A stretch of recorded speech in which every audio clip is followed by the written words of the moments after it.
I think what's so magical about crystals is they come from the earth. So, they help us to connect with the earth in situations where we're maybe not able to lie down on the floor in a forest. At a very basic level, that's sort of what their frequency helps us with. But the internal structure of crystals that we can't see is what makes them so magical. So every crystal has what's called a crystalline lattice structure.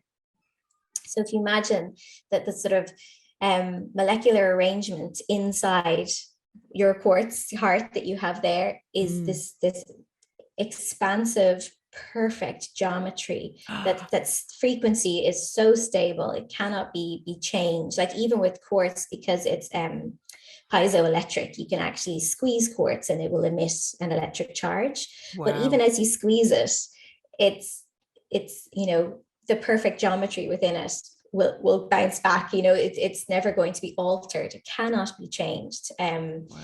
Which is really, really beautiful. So the symmetry and the perfection, they're just the most perfect example, I suppose, of geometry within nature. And the reason that they're so useful in technology, like if we were all still carrying massive bricks from the 80s around instead of our iPhones, is this ability to program them. So there was an experiment in Stanford University where they were able to get an hour of video footage of the Mona Lisa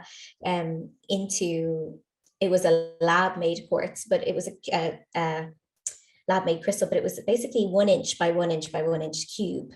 And you could store an hour's worth of video on that.